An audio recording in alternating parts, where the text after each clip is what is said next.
Namaste, welcome, beloved mighty companions, holy circle of infinite light, to God's circle, the circle of supreme happiness. Do not pass go, go to supreme happiness. That's our only function. And so foreign the way it's set up in, right? Oh, what can happiness be but Jesus? I'm not feeling happy now. What's the gig?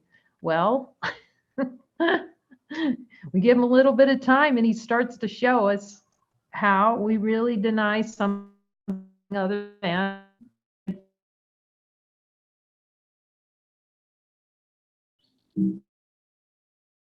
want something other. We have each other to remind each other that all there is light.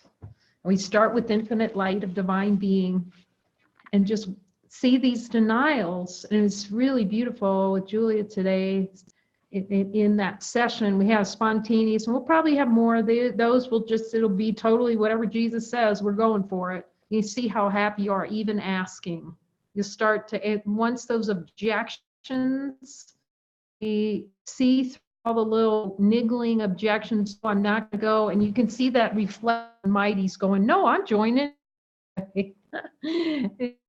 For all that chatter and the noise, and just jump the joining train to look and see how valuable and how quickly those denials just fall away. And like Julia said, wow, it's completely backward.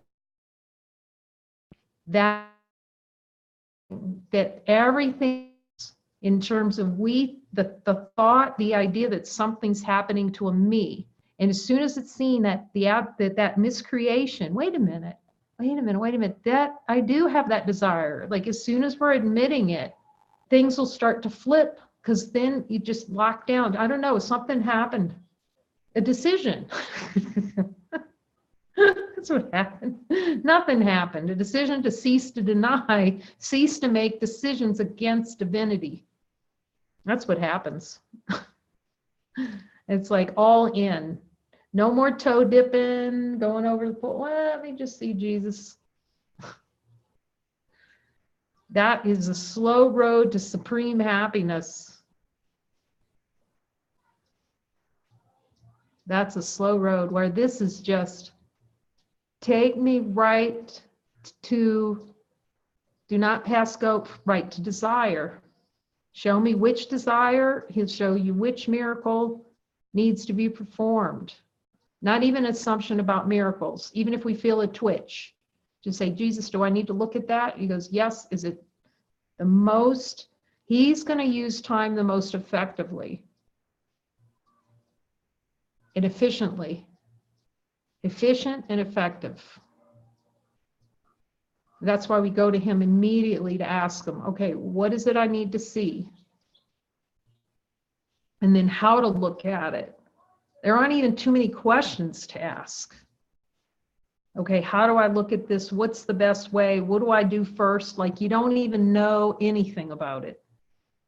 Because the ego thinks it knows, and then it gets involved and says, okay, now I have to move on. And what it's going to do, it's going to, what happens, because we have this desire to deny divinity, it's going to throw up like, it's going to send up smoke signals on the horizon for you to ride off and try to go get it.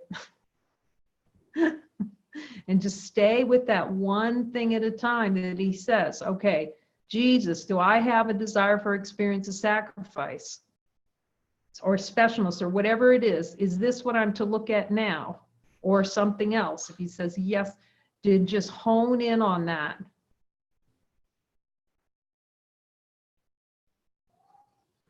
Don't let any sonar or anything, let it be a heat-seeking missile just to be present with the desire for that experience.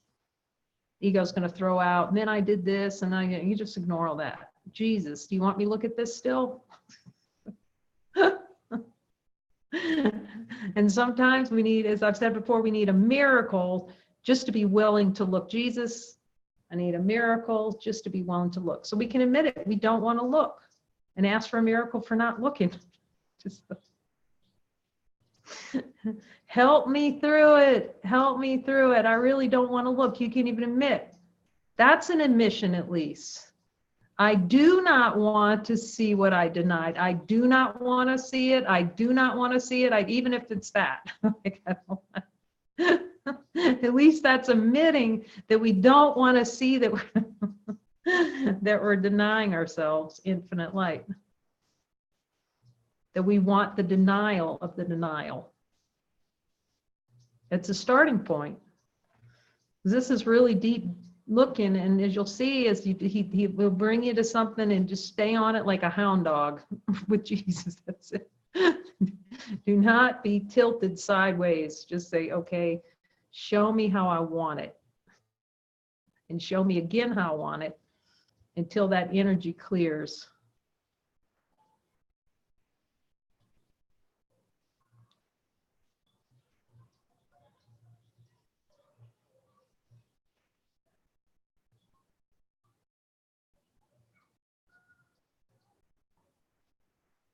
So we were talking, I'm looking at yesterday's, we were looking at perception, the belief that the world's chaotic. You believe judgment is possible. Here it is, he's given it. Jesus, do I desire an experience of judging against myself and finding myself guilty?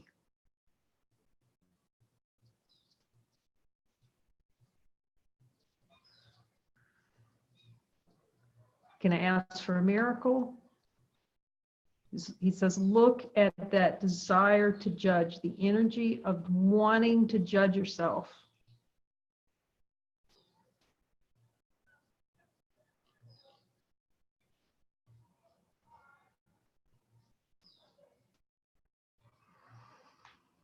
To have an experience of feeling judged and found guilty.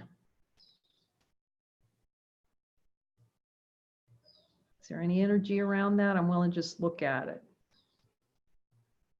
The wanting of it, the wanting of judgment for an experience.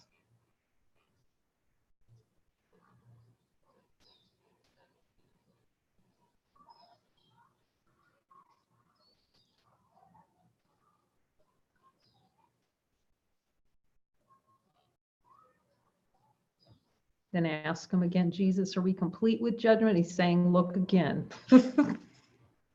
Okay. See, I just laugh now. He says, look again. Okay. He knows. Okay, Jesus, show me a deeper, anything else around judgment I need to see.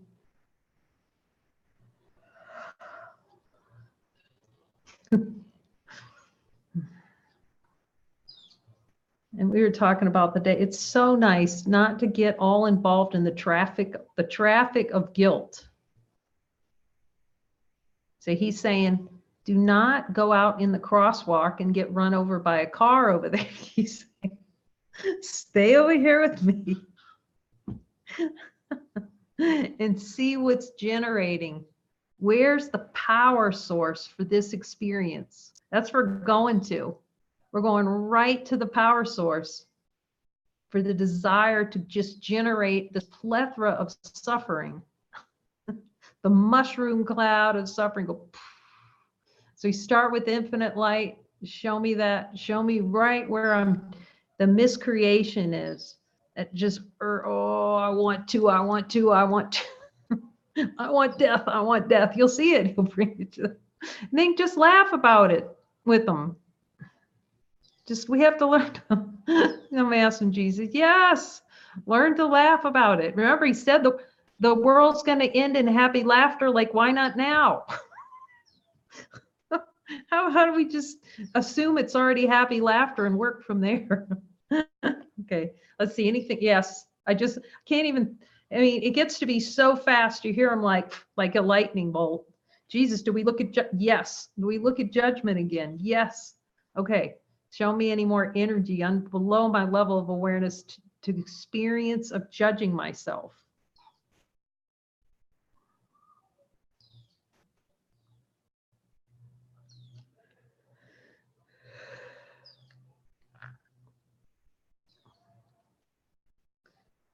Now, I'm asking, I'm checking. Okay. Now he's saying, look at how much you want to judge an other, like that. Oh, I want this to be about someone else, like an other, like feel that energy. Oh, I just want that. I just want it to be my brother. And just be with the wanting. Oh, I want that to be a brother. Be with that energy. That's what he said. Oh, Jesus, is there any desire to really project this judgment on a brother? Make a brother wrong. And sometimes you'll get a picture. He'll bring it, right? Or a movie or something, and just lay that gently in the light to see what's true.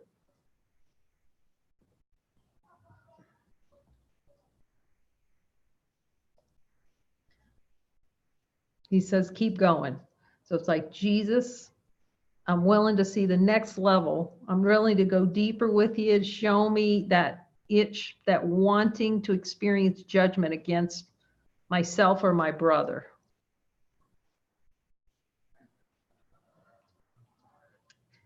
And you just notice a lot of yawnings. Just yawn it out. It's just releasing all that deep tension. Yawning is totally happiness around here. No offense. That's just, I was asking him, can I call that MIA, miracle in action?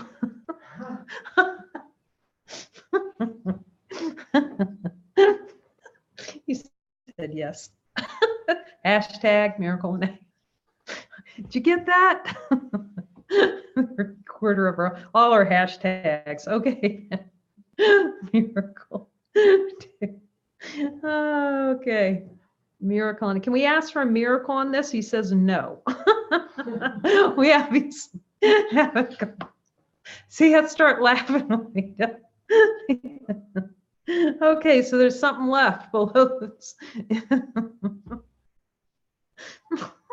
You just start laughing when he tells you no. I take the promise. Really, ask him. Because you know he's right and you're wrong.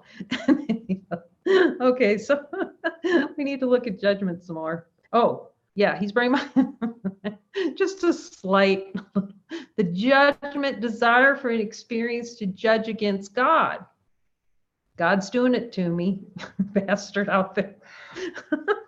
Okay, Jesus, is there a desire to have an experience of judging against God?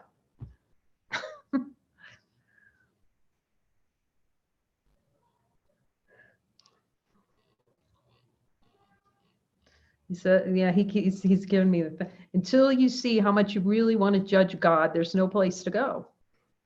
Because God is yourself. Being the same as the Father.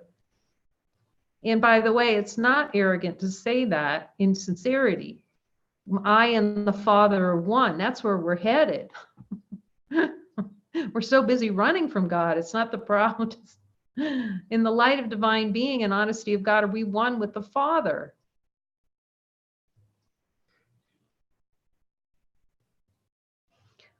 Is there a way to be separate from the Father? Is there a way to judge the Father? Is the light going around looking for things that we're doing wrong? Who's looking for what we're doing wrong? Let's find that one. Who is looking for that? Who's picking that fight? Let's find that one. Who's picking the fight in there? The little touche inside of my, little sword fight in there every day. I just felt like I was duking it out with thought all the time, like incessantly looking for a better thought. Here's a thought, and then here's another set of thoughts that can outdo this thought. It's like this constant trying to outdo. And it's all avoidance of looking. I'm just clear. Yes, it's all avoidance of looking at the desire for the experience of lots of thoughts duking. The mind gets quieter and quieter as the engine for thought, which is desire. Ask the light that. Is the engine for thought desire? It's the engine for the I, the relative. Desire is the engine that drives the experience of being separate. Ask the light. So that we're burning out that engine by letting that suppressed energy of desire just rise up to be seen. He said it's not totally, saying it's not necessary, it's really helpful. If I tell you, do it. That's what he said. Okay. And it just builds that fine tuning of listening to that voice and following that voice. It gets easier every circumstance. You're always going up. Okay, Jesus, what do I, what's most helpful here? Anything else on judgment? In this, you experience judgment against yourself, your brother, the world, anything that comes into sight. Remember, that's that heats, that little shark, Donna. It's like the desire to experience others. So it's looking, Donna. We're going to find something the brother does wrong. We're going to find something wrong with the world, something wrong with the government, something wrong. That desired experience. I was asking him, so is it a good idea to spend a lot of time on judgment? Yes. It's the whole gig. Because to have judgment too. See, one thing and another thing, the judger and the judgee. Because, and then since there's nothing out there, no one out there in the light, we can see there's no one else. It's a boomerang of death. You try to throw out a projection, but it's all, we try to get rid of it. Being like that. Who feels the effects of it? Who feels the effects of judgment? So he's taken out, here's the judgment in the desire for that experience. You take out that engine. Can we go on? Yes. Can we ask for a miracle? Yes. Can we ask for a miracle regarding the desire to judge ourselves? To have an experience of judging ourselves?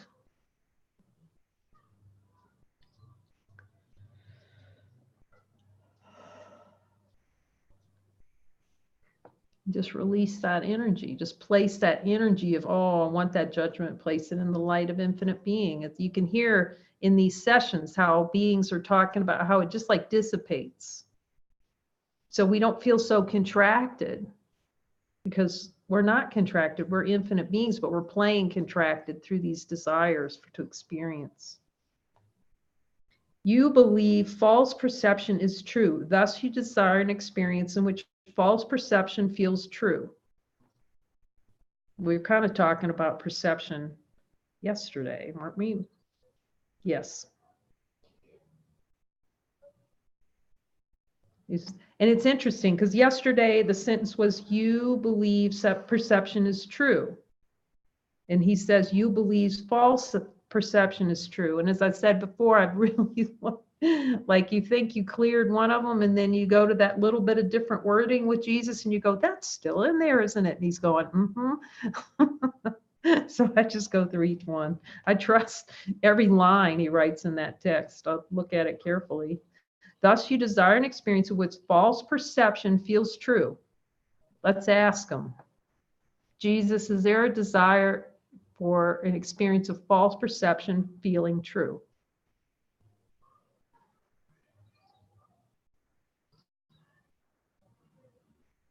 He says any tension is false perception. A desire for experience false perception, any tension, pain, because when we can do the light test, does the light experience any kind of pain or tension? If it doesn't pass the light test, it's false perception. I mean, I'm just clearing with him. He says, yes, we can ask that too. Every being can hear him. Every being that's here can hear him just as crisp as Helen, just as crisp. That's what he's saying. We might not want to yet, but we will, because we're here.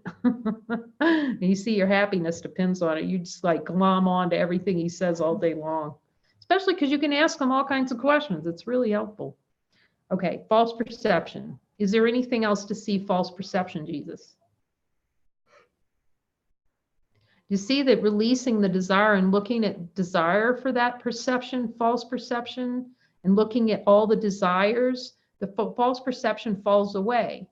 You notice the way physically, when he said your perception was changed, we can't know because the ego's so used to that picking something up and having it be a other.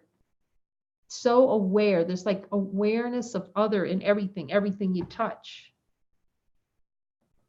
And it's just, you start to notice your perception starts changing. You don't get all hooked up on things that might have, you'll just notice, it's like, wow, I'm not even, things that would have gotten me so upset before, they just, it's like clouds passing.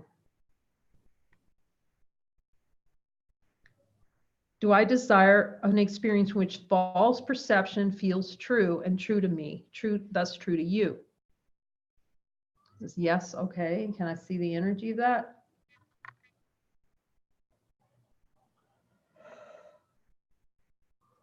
Ask for a miracle. You get the little miracle expansiveness. People talk about, beings will talk about, it's like, oh, it's like a drug, the drug of happiness. No, it's the natural state now. Like, because we're not settling for that old state of being that was dead. You start to notice, I was dead, but I was so dead. This is so alive. See that the light and aliveness, the light's aliveness. Supreme happiness is alive.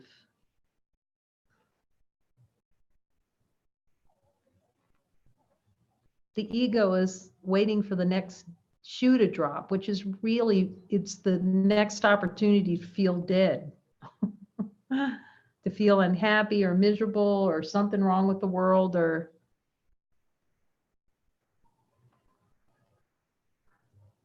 you believe perception has value. This perception is good to look at. Thus you desire an experience where perception feels more value and real to you than your true identity. Let's just ask Jesus.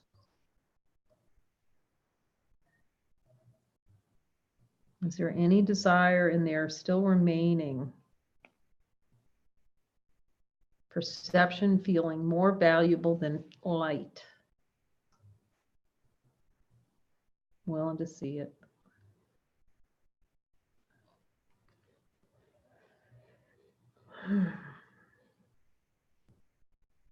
And you just go with Jesus with these things till he says, Jesus, is there more to look at? And then he goes, no, it's complete. Or now, it's not to say that he might not come around on another round on it. You just have to trust him totally, whatever he tells you. You believe that you cannot completely know God.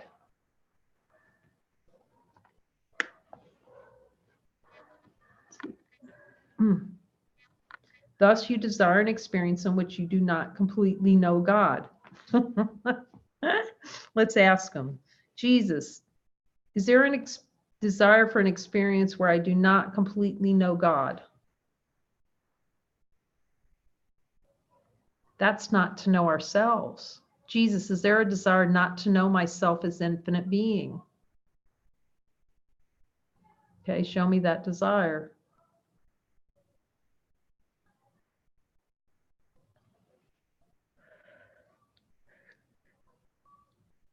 Any little twitch of not knowing myself as divine being. Because here's the thing.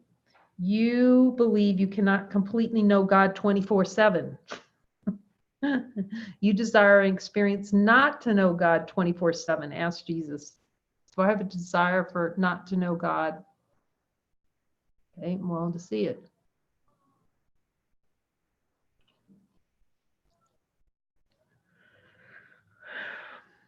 Not to know the light, have the light ever present in just pure awareness, unborn awareness, choiceless awareness. See, wherever there's a desire for choice through experience, that desire for any experience actually is choice, generated by the desire for choice to choose an experience of not light. Then it will appear to be missing in action, the missing in action. We can call for miracle in action. Jesus, can we ask for a miracle on the desire for false perception to see more true than the light?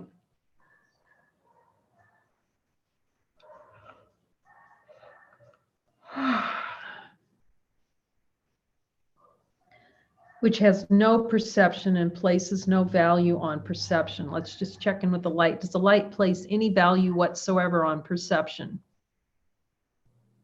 Doesn't know what perception is. Thus, we don't know what perception is. Now, that's wild, isn't it? Yet it feels so real through our desire to experience it as more real than our identity.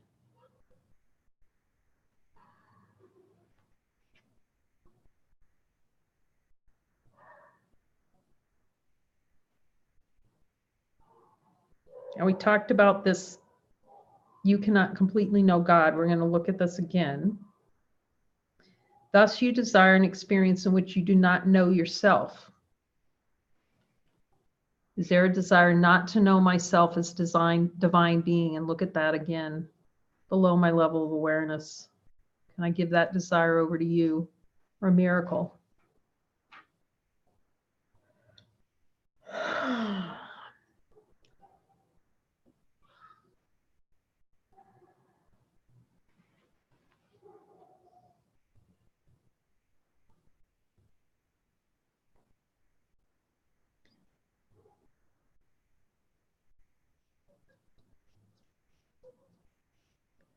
You believe that you are what you believe. Wow. I'm asking him, is there a belief that we are what we desire? And he goes, yep. Jesus, is there any desire to experience being what I believe? That's a big yes.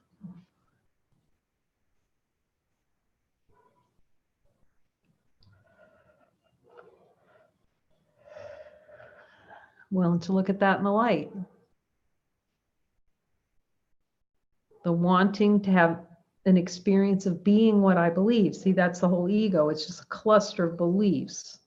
And then we believe the beliefs are real. So that belief cluster, we're willing to believe the belief cluster rather than the light as being ourselves. Jesus is going, yeah, like, and see, beliefs are what are the engines. So it's desire, and they morph out into beliefs, and then perceptions out here. So what we believe, we conceive, we perceive.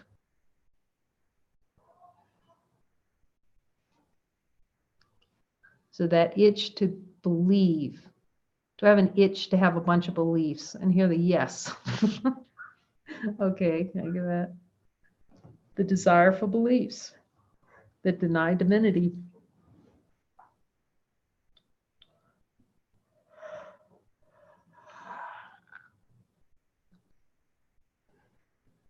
Wanting to believe beliefs more than infinite love, which has no beliefs.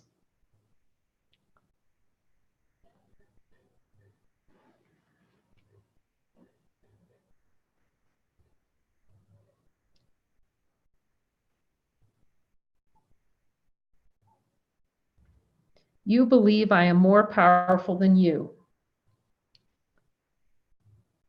Now, let's ask. Do you believe Jesus is more powerful than us? You can hear yes. He can use that, though. Thus you desire an experience in which I am more powerful than you. We need it. See, he's using the belief that he's more powerful. Just like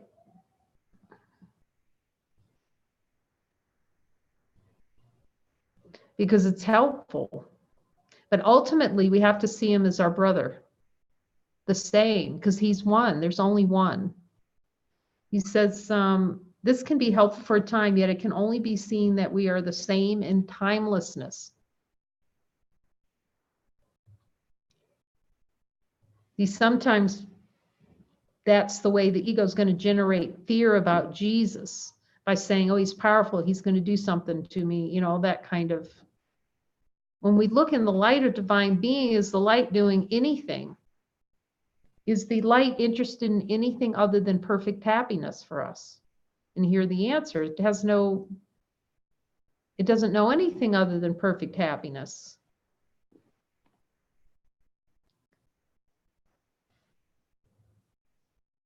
Yet him saying to us in a course, you can rely on my power, is comforting. And so he uses that. We can rely on his power and his wisdom as the symbol within our mind of the purity of our mind, the Christ within us. And to help us distinguish where we're choosing the darkness for experience.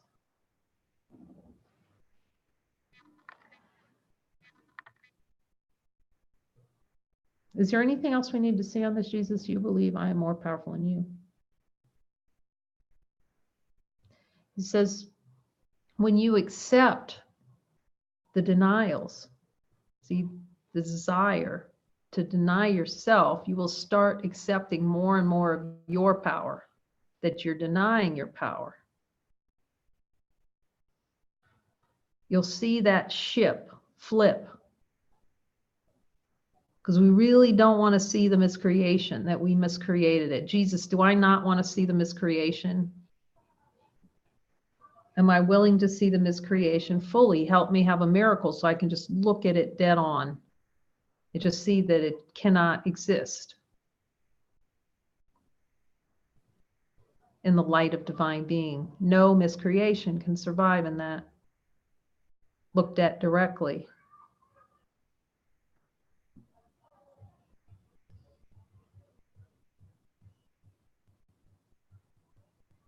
And that's all we're doing. All he's trying to show us is that it's really effortless. We're effortless being, beyond being, but being's a good start. Infinite, unchanging light. And he's saying, keep joining. So yeah, absolutely. We're going to keep joining in the celebration of the infinite light and happiness that's here. And I thank you for all your expressions that have been coming in here.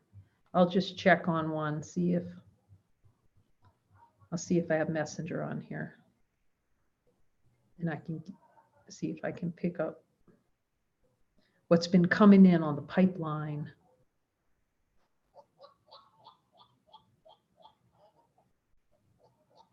It's not super fast.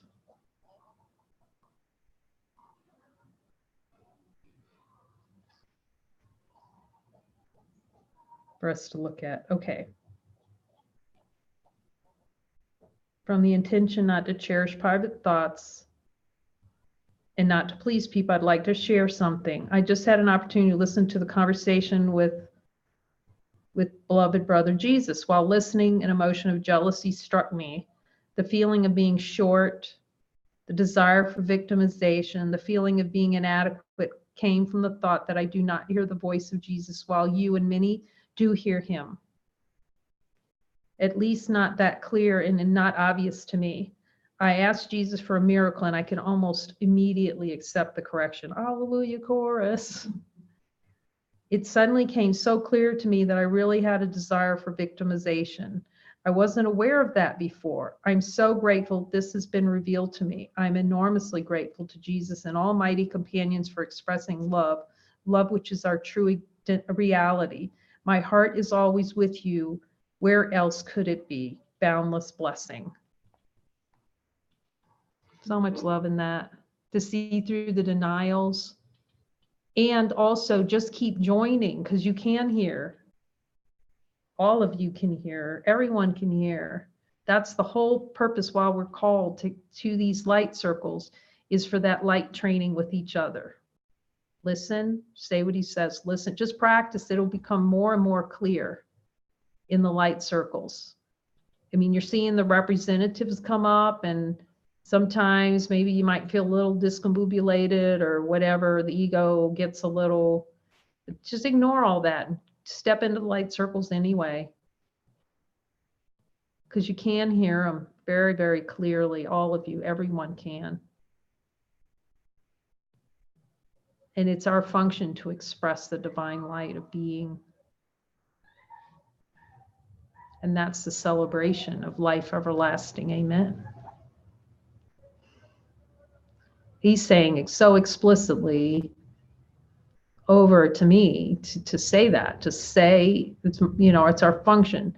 You can hear him like a bell ringing, just as clear, perfect tone, perfect explanation, any question you want to ask him. That's his promise. Any question, ask them about all kinds of, I just asked them all kinds of questions about, well, what about this? What about that? What about this? What about, is that true? And what happens with that is then you start going to them all the time. If I'm not sure about something I'm saying, then is that true? Okay, then I say it. And then we're just always in that mode of talking to divine light. And we hear these things together too. There's no one that hears it. I mean, where this is heading again is through these light circles. You'll start to see it. You'll start to see how we'll all, you just see the energy, like we're in the one mind flow together, like a flock of birds. I talk about that when I first did the center. There are these spectacular, I'll see if I can find that video to share with you. Yellow-headed blackbirds, like 300 or 400,000 of them. They fly over Lake Chapala on the east side of the lake. And there's a little spot you can go to about maybe 10 miles, maybe Florida, about 15 miles from here. You could go sit, it's sort of like a little point of land that sticks out. And they come out like a clock at about 5 in the afternoon, right as it's starting, you know, 5 depends on the time of year, but it's usually like from the late fall through the early spring. Anyway, they come over the mountain and it's just this swarm and they're just floating. And you just lie there and they're about 15 feet above your head, like thousands of them flying over, yellow. You can see their little yellow heads glowing, flying over, and they're swarming. It's so mystical. I'm going to find that video. I'll put it up for you. But you know, they're so unknowing that we're so knowing. We want to know stuff. Birds don't, and all the things in the world don't worry about that. They just are. You know, we're the only ones where something happens and we got to go have a story about it with a buddy. I mean, the birds just get on with it. Like my pet squirrel, Willie. I had a little squirrel that trained to come eat out of my hand. Maybe I'll put Willie up there. I love Willie, love Willie. Anyway, she'd come and a hawk would fly down one time and I'm like, oh, and she just off into the tree. And 3 minutes later, she's back on that little platform, crunching on those nuts, you know, no concern. And to have these birds, they're just so spectacular. It's like 15 minutes of spectacular bird show flying over you. And they're mystical and they're moving and it's sunset. And you can start to see as that one mind comes together, as it's washed out. And you're all hearing the same thing. And if that's how it is, it's Sahaja. It's the most amazing thing. No one talks, hardly at all. I've never seen a silent retreat run like that. Total silence. I mean, they talk if it's in purpose, but it's really just like that. They just flow together. They're so in tune as a symbol in the mind of being totally in tune with each other. And that's what's happening here with this light circles and us, you know, clearing thoughts. You just start to see how clear it is. The mind is. Minds perceive their oneness and become glad or only function. So cool. So much love in that. So grateful to Mighties. Thank you for joining the light circles. We love you from San Juan Coastal.